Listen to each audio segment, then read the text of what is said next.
Yeah, we have a online course for middle and high school kids that's Cool. available for free. Anyone can enroll. It's at bfguniversity.com. And it Awesome. just covers those basics of just what is investing, what is interest, what are the options that you're going to get at your first job and your benefits package. Just those simple things that people don't tell you. And I remember when I was creating that, the way that I researched what topics I need to cover, I just texted my friends and I posted on Facebook and So I'm like, good. guys, what don't you know? And everyone Yeah. had the same answers. It's what is my credit score? And like, how do I know how my credit, like my credit report works? And how do I know like how to pay off student loans? Like all of these things that every single person had the same questions. It's like there has to be someone that will teach all of these. And I was like, I guess that's us. We'll do it. It's So we such a created gap. this. It's such a Yeah, gap. we launched it last year and it's been awesome. That's incredible. So when It's you it's ridiculous. work from the financial lens in the support of marketing, and once some of these things are created and you being a part of that, then you take your marketing expertise and you put it out into the world, right? Yeah, so much of what I do is also just content marketing and content based. So we do like I work in finance, which like you said, it sounds like that super buttoned up thing, but I spend my days filming webinars and building courses and making fun graphics and doing all of this stuff that just brings me joy because I'm being creative and I'm creating something. But it's under that finance lens and it's doing something positive, which is like for me, that's the most important thing. Yeah, I think it's super transformational. One, it's like a necessary resource, right? For not necessarily livelihood, but for livelihood, right? For shelter and clothing and the things that, I mean, in Yeah, order I to mean, with be, especially in America, you have to be able to steward your money.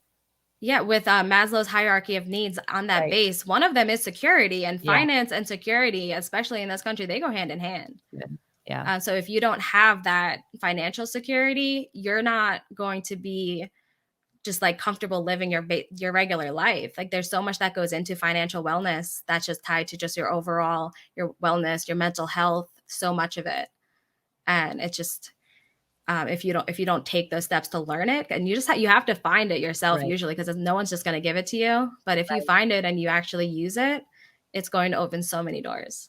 Well, and I think that there's that element as I was sharing that story about being with the financial advisor is like Mm-hmm. people who don't know, they don't know any better or they don't know any worse, right? They feel like this is all I have. And therefore they stay into this space. They might even stay in a specific income bracket that their parents had, that their grandparents had, because there seems to be no out.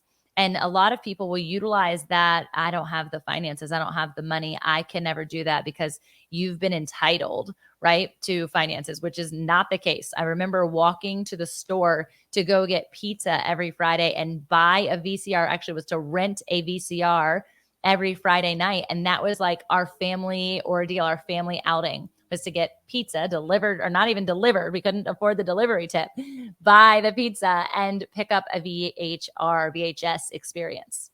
So I didn't have that. And yet it's appearing based on where we are now that was a generational experience, but it's been something that was taught by my in-laws who are very financially sound, but also this knowing that like there is a breakthrough opportunity. There is an opportunity to take the glass ceiling that's been capped on you and cut through that in order for you to exist in more abundance. But I love the way that you said it from a Maslow's hierarchy of needs. Like that truly is that security piece. It really does change everything. I mean, I'm thinking about even stuff going on in the society right now in regards to formula. And there's like this mass formula, baby Mm-hmm. formula need that's transpiring that I just took a knowing to this morning, actually. And I'm like, holy cow, how can I help? Right. And a majority of the time, helping sometimes is doing what you're doing and like sharing content, sharing more information so people are made aware of it. But then there's got to be another step. There has to be the activation of such content in order for us to be able to make an actual difference and support. And sometimes the only way to do that is finances. And so people feel like I can't give, I can't support, I can't do these things because the only thing that I don't have is money. But I think time is also a huge component of that too. Yeah, there's so many ways to give that aren't finance. And I feel like you kind of go through these phases in your life where you have different ways that you're able to give. Like when you're young, you might not have money, but you have time and you have energy, and you can do like actively work towards helping something, whether it's going to volunteer, whether it's going to a march, something like that. And then once you get older, you don't have time and you definitely don't have energy. At least I, speaking for myself, I have no energy, but you have money. So I think it's like kind of like a time, treasury, and talent. There's That's three good. different ways that you can help and you can give. And it's just a matter of like where you are in your life and which one's available to you at that time. It's really good. And it made me think of like there's a parable in the Bible that talks about talents, and the owner of these specific people had given them money. And he's like, I've got to go away. I'm going to give you this. I need you to multiply it, right? I need you to make something of it.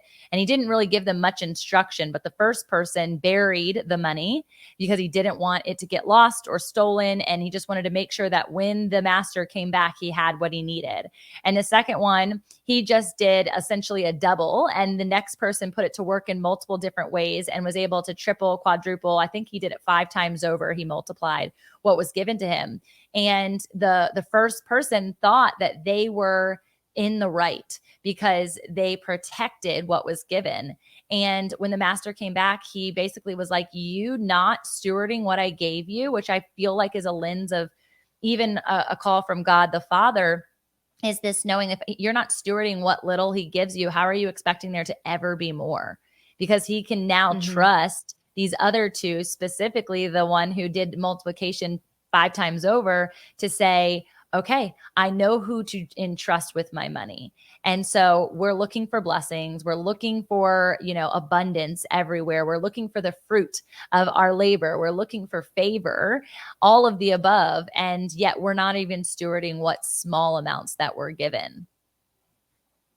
Yeah, I mean, looking at that story from a financial lens, it's kind of just the same as looking at someone's risk tolerance. So the Mm, person that buried it on like underground, that's basically putting it in a savings account. Like you're not going yep, to earn anything on it, but you're not going to lose anything. And it's good. then that middle ground, like he did grow it a little bit, like maybe he invested it in a mutual fund, or maybe he put it into a higher yield savings, something that has relatively low risk, but also doesn't have that high of a payout. But then the person that doubled, quadrupled, whatever, that's something like maybe he went into private equity and angel investing, and he put it towards a capital for a startup, and that Yeah. startup took off. Like there's Yeah. like you can look at that from that finance lens and Yeah. just kind of look at it like, well, this guy had the highest risk tolerance, and this guy didn't want, like, was very conservative and didn't want to lose a dime. Yeah. Yeah. And I think it's innate for people to have like that risk aversion perspective, especially for this community. It's one of founders, innovators, and trailblazers, right? So entrepreneurial in mind, whether or not they're a serial entrepreneur or not, it really doesn't matter. They could have their side gig or whatnot. But I think that's a really cool perspective to looking at it as that true financial investment. What did they do to make that happen? Rather than just to say what most people, most pastors even, are looking at it from, make sure you steward what little you have and multiply it so that it's good. But if we think through our time, our talents, and our treasure, that could be an abundance factor on all of the fronts of that, not even just the finances, but Mm-hmm. we're here talking about money, which people love to have that conversation. I actually have a conference coming up later this year, and remember the movie Jerry Maguire with Tom Cruise, and it was like, show me the money.